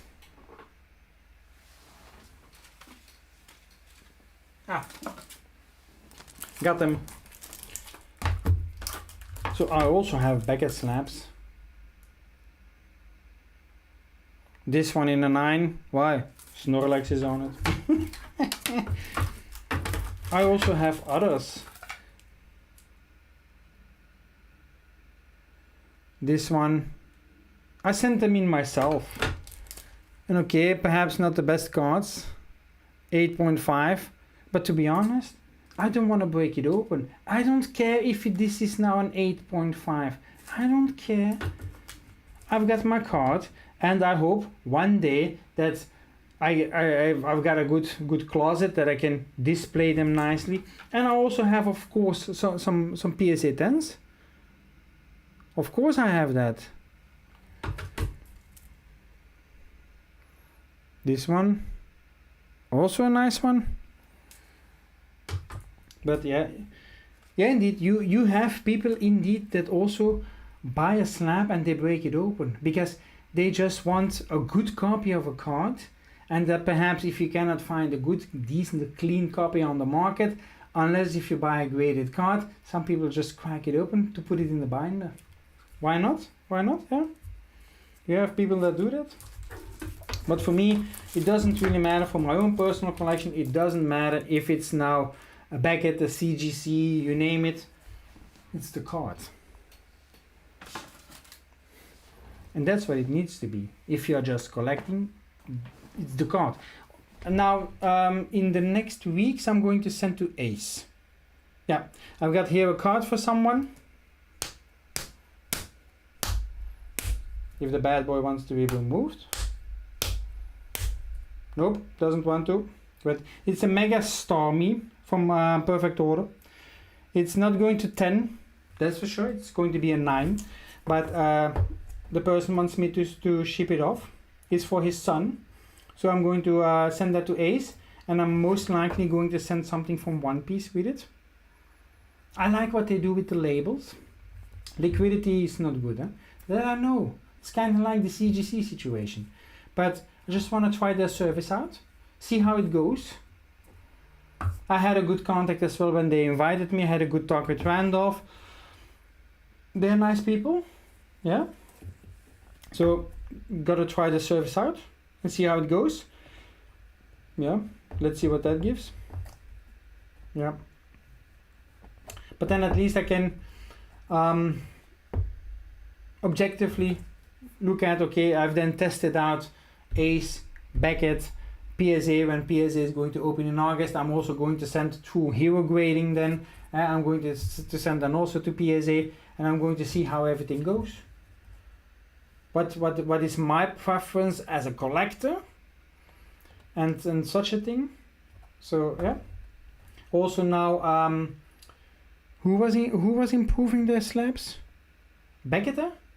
Beckett is improving their slabs. They are putting a QR code now at the back, and they are going to change also the label a little bit so that it is more authentic, that it can be less manipulated.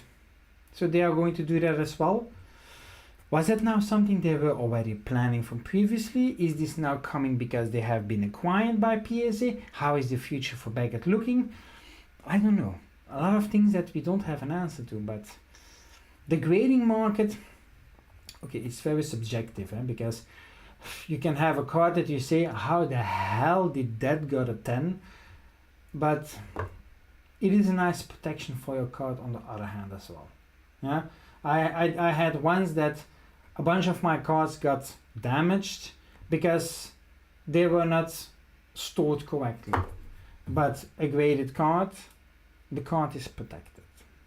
Okay, your slab can break, but then it's not your card. Okay, you have other possibilities as well for your protection. And I get that, that's less, like for this, for example, that's also from Ultimate God, that you can open that up and put your card in. Okay, that's also something that you can do, okay, but it displays a bit less. So yeah, but yeah,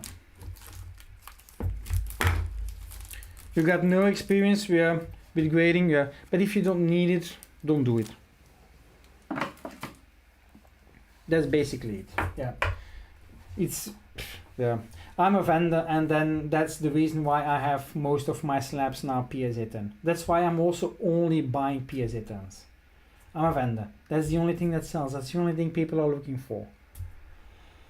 Yeah, if I now go to a vendor and they have a very good card that I'm looking for my own personal collection, I don't mind if that's now a Beckett or something like that. I don't mind. They always say, buy the card, not the grade. So if you're buying the card, then you're not buying the grading company either, right? You're buying the card. Doesn't matter then which slab it is. PSA 9 is usually also raw price, yeah. Yeah, the rainbow looks cooler. I'm a Snorlax fan, so if I see Snorlax cards, then I keep them. But I don't think that's a near mint card, but that I also don't mind. I have even a card from Snorlax.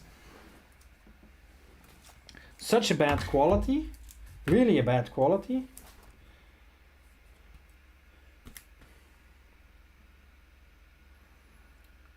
Look how bad that quality is for that card, but it's an older card, and I thought I'm going to keep it for the moment, and the day I find a card which is in better condition, I can replace it. But for the moment, I'm keeping this one for your own collection. I bought this in a trade at a convention. Someone had that card and said, oh, but that card is in bad quality. I said, I still want it. I still want it. It's my buddy. So, yeah. You like Giratina.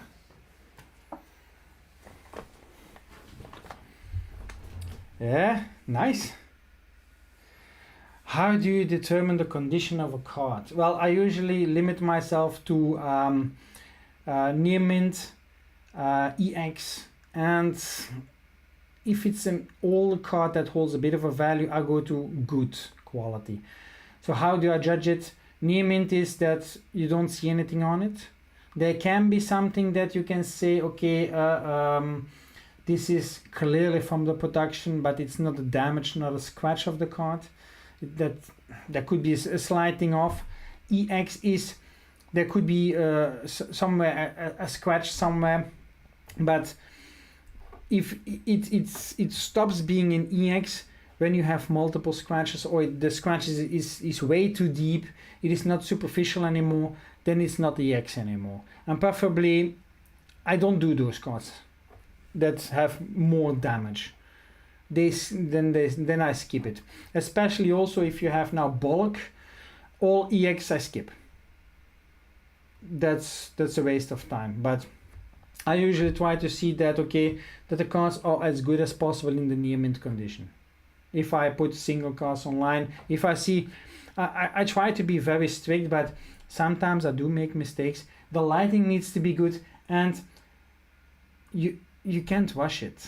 If you sometimes I have a pile of 100 cards in my hand that I'm verifying, then sometimes I can make a mistake. Okay, I don't like it either, but I like to check the cards detailed as possible so that I can make sure that my grading is correct, because I previously explained it in the video as well.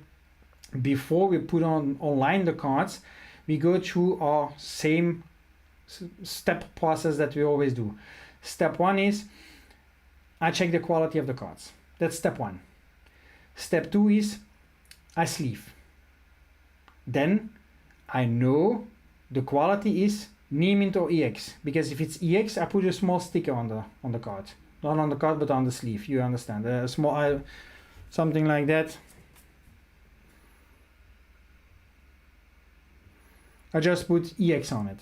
Yeah, that's what I put on the sleeve. And otherwise, if it's not on the sleeve, then it is near mint. And then those cards go to Cindy. She sorts them all out, and then she knows exactly what to do, and then she puts them online. That's how our process is. But when a card is sold, we don't check the quality anymore. That was step one. So that's our process. You have people that sell cards that check the quality at the end, but how can you check the quality at the end if you in the beginning listed online for near mint? You have people that don't check their cards and just say, everything is near mint. But when you then try to ship it off, then they say, I'm sorry, but it seems that the card is EX.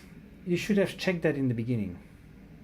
And sometimes it can be that we have made a mistake and that we have shipped off an near mint card to a customer that have bought an EX, and that I still have a bad quality left. That could be. That's a mistake, okay, that I can make. But you have other sellers that don't verify their cards only when they only do it at the final step. But that's too late.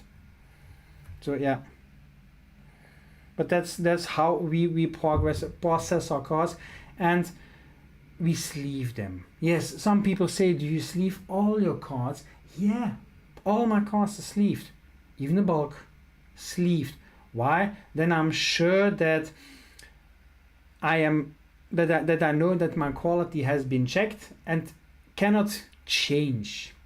If you have cards that are just touching each other, and you by accident make a mistake and something, and they rub to each other, and they make it as one card makes a scratch on the other one, will you notice it? No, I would not notice it, because I don't want to watch the quality of my cards before I ship them. I do it in step one.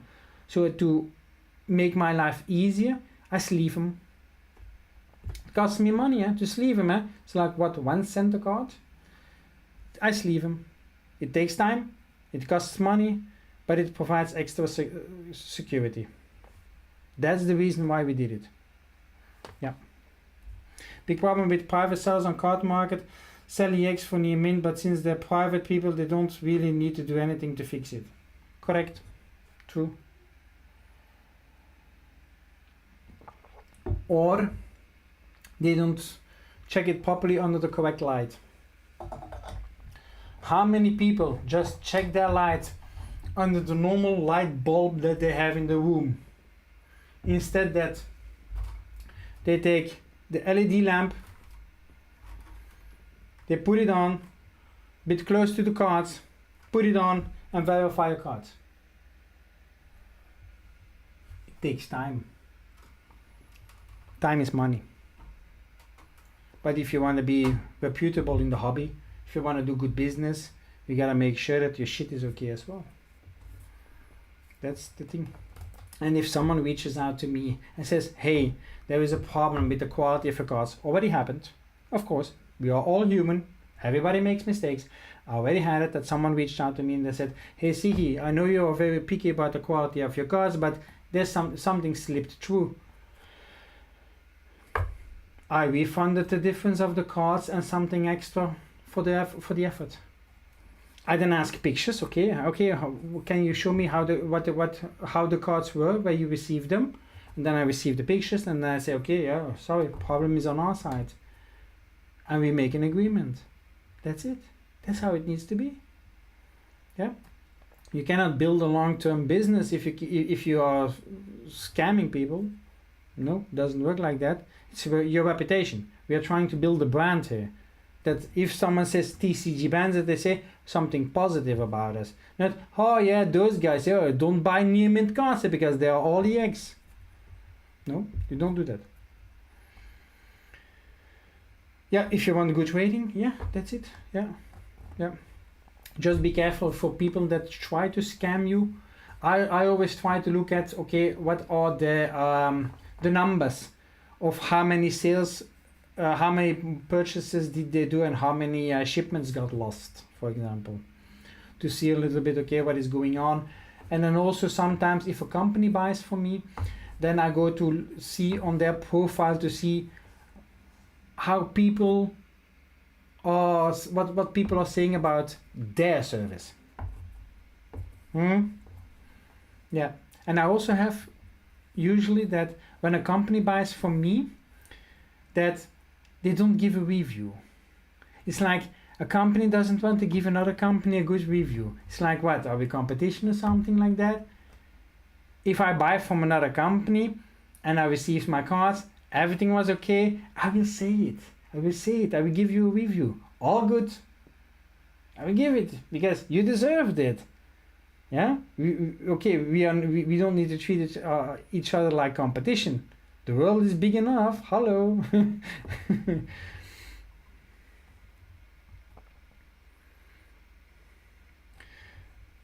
Super weird for you. Yeah, most expensive stuff by fresh accounts. That's always difficult. You know what I got?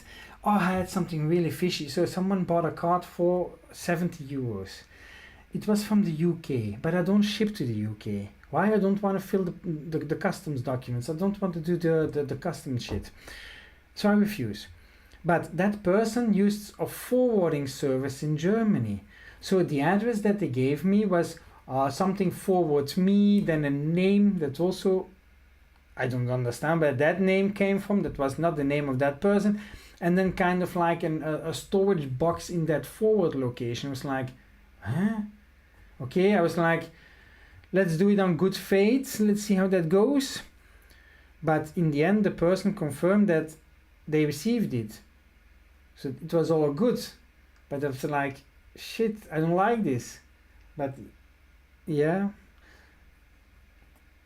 You cannot distrust everything. Yeah. Okay, sometimes you gotta be a bit more careful, or sometimes it's also just sufficient by sending a message to the buyer and asking perhaps something. Yeah? I already did it also. I had a shady order to my web shop last year, and it was for what, plus 2k, something like that. Never bought from me before. It was a completely new customer, and I needed to ship it to Denmark or something like that. I was like, ooh, this is scary, right? Because if you get scammed or something like that. And I just reached out via email, or no, via WhatsApp. I reached out via WhatsApp to reach out and to confirm that everything was okay, to make sure that it was checked out, to give myself a little bit confirmation that everything was okay. Normally on Card Market you are normally not allowed to do that. Normally you are not allowed to use the phone number or the email address that they give you to reach out, because you need to do everything to Card Market. But this was through my own website, my own rules. But yeah, sometimes an extra confirmation doesn't hurt. So yeah, it's yeah. Most scammers are selling on Vinted. You had many problems there. Well, yesterday at the convention, one person came to me with a beautiful card, and he said, yeah, I'm looking for that card but in a good condition. I was like, okay, and I checked out the card and I was like, oh damn, but you bought that on Vinted. I was like, oh shit. Yeah, but yeah, on Vinted, that's a lot of people buy on Vinted, and someone said somewhere also that they buy a lot through Vinted and they are always lucky. But yeah, hats off to you, but I wouldn't take the risk.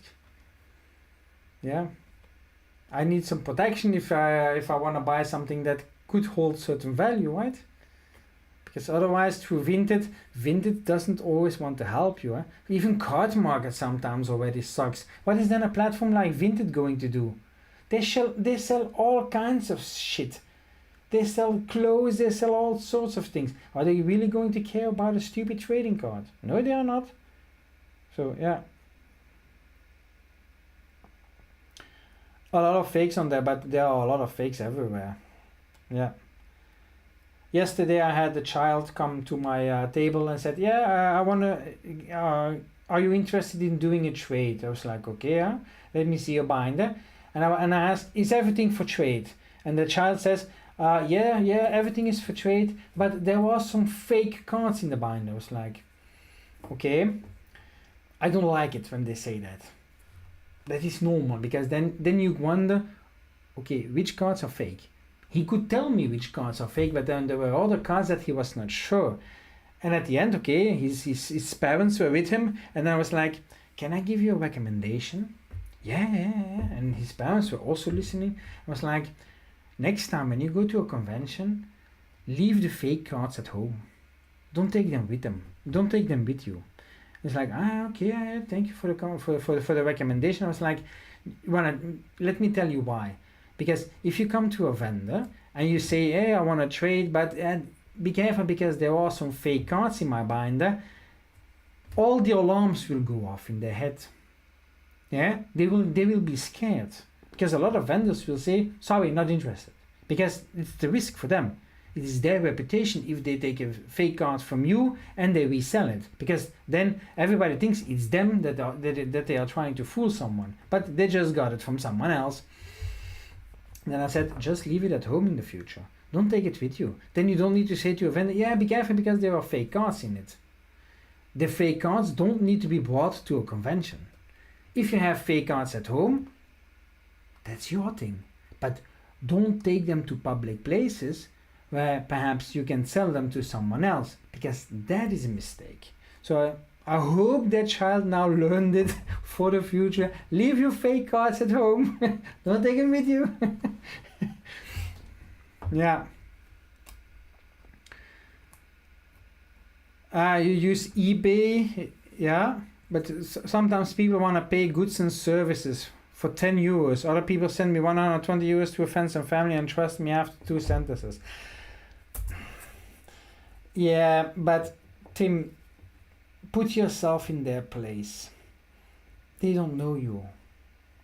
And okay, some people are very lenient in trusting others, but others have perhaps had bad experiences.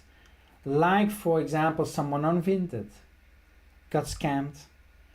I got scammed on Facebook with some bulk that I wanted to buy from someone. It was 50 euros. Okay, it was not a lot. I paid 50 euros. The guy never sent it to me. And then sometimes you get suspicious about everything and anybody. So the people, they don't always think bad. but they just want to look after themselves. For someone, losing 10 euros could be a lot. For another, losing 50 euros could be pennies. It's the perception of sometimes, yeah. Yeah, you would recommend using safety, yeah. And if you want to use safety, then it costs you a little bit extra, because PayPal, goods and services, costs extra. And you need to take that into account. If you want some extra security, then okay, as a buyer, you need to pay it. Otherwise, if you want to take the risk, then you can do friends and family. And then you don't have that extra commission on top of that. That's just how it works. And everybody makes their own choices. That's how I feel about it. But yeah. But that's why I do everything through my own website. I use Card Market, I use Card Trader. And if any payment needs to be done by anybody, it is always going through secure platforms on my end. I can give them a PayPal link. I usually give a Stripe link, because my preferred payment supply is Stripe. You can also pay with PayPal through Stripe. You can do anything through that. And when I'm at conventions, I use Stripe as well. The exact same payment system that is linked to my website, I'm using at conventions as well. Everything is bound together with me. And then Card Market and Card Trader, they just deposit to my bank account. That's it. I don't need to be scared of any scams like that. So yeah, you have 2 orders from the same guy on Card Market, no tracking because it's under 30 euros. Both letters didn't arrive, and I bet they won't come anymore. That sucks for your statistics. That sucks. Is it already a long time?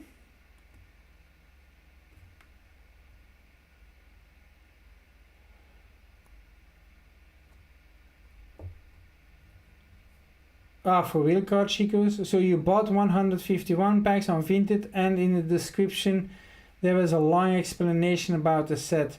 The seller had written, "These are resealed." And he said you need to read everything. Oh, it's so bad. So bad. Yeah. That's like, do you remember the scams that they were doing to bamboozle people, that they were selling ETBs on eBay, and that in the description it was mentioned that it was only a printed photo of the product, it was not an actual product? Do you remember that they were doing that? Do you remember that actually people bought that? They were doing that to fool the bots, but people bought it. I can tell you, I'm a vendor, I have my own website, but actually what people sometimes read or what they don't read, it is shocking. People don't read. And in your case, you probably have read, but it was so much information, it was hidden. Almost 1 month now. Yeah, but sometimes it can take longer than 1 month. That can be also as well. I had that in the past also. Especially with the strikes in Belgium in April. Oh my god, I had 6-7 orders that were too long. Then they were on the edge of missing. In the nick of time, 5 got delivered. I needed to refund 1 because that was completely gone. But and what are you going to do for your statistics? Are you going to refund? Because that's the only solution. Eh? If you refund completely, your statistic is back to 0. Eh? That's the trick. Eh?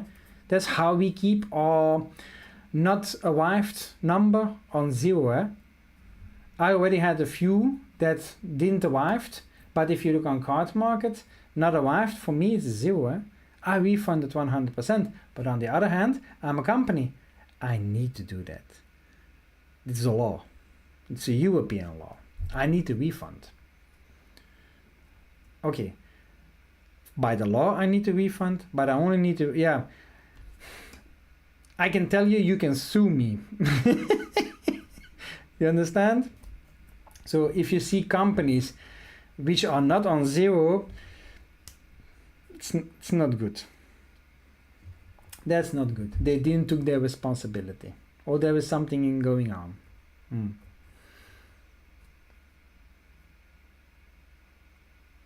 The guy is not replying anymore. Okay, yeah. Bro, that's why you are scared to buy sealed products on card market. But you have so many people that buy sealed products on card market. Yeah. Okay, can go good, can go bad. Check out sellers that have a decent reputation. That's it. That have a decent sale number, that have decent reviews, that are not new accounts, that you have something to fall back on. Because a seller with a good reputation, with a good sale number, they are not going to risk everything to scam just you. Not at all. It takes time building a good account. Getting your account off the ground, building the trust relationship, and getting a good status is not so. It takes time. It's not done in 2 weeks. So they are not going to screw everything up.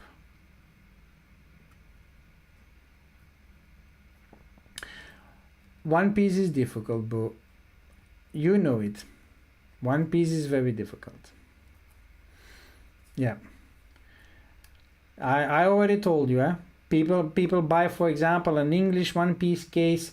They know exactly where the manga could be.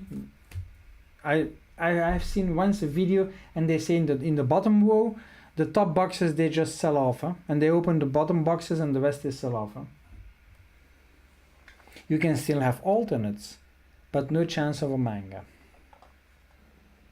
Yeah. That's the risk. Yeah. When I get my One Piece English boxes, I get them from big suppliers. They don't do shenanigans like this because their reputation would be destroyed if someone would find that out. Nope. For that I'm not afraid. So yeah. But for the rest, I think I'm going to wrap it up. Yes, it's already 10 o'clock. But yeah. Guys, it was fun. Yeah. I hope you guys enjoyed the talk as well. Yeah, but everything One Piece, it's, yeah, sometimes you are better with kind of like tins or something like that, but then the pull weights are also completely different. Yeah, no problem, guys. Next now Thursday it is the Rip and Ship, of course, at 7 p.m. and next week Monday is the market talk like today at 8 p.m. So that is the regular schedule, that at least then everybody knows when I will be live. So it's up to you if you can join, yes or no, and it's always recorded, so if you want to watch it back afterwards. And if you have any questions, if you have a topic that you want to discuss in the next one, let me know, or join the stream. Just ask your questions like now. It was a fun conversation. Hope the information was a bit useful for you guys, and then we can continue the conversation on Monday. Yes. Okay, don't forget to click the like button, by the way. But okay, guys, I wish you a very nice night. It's already night, almost. And yeah, hopefully speak to you guys in a few days on Thursday, and otherwise on Monday. Enjoy the week. Bye.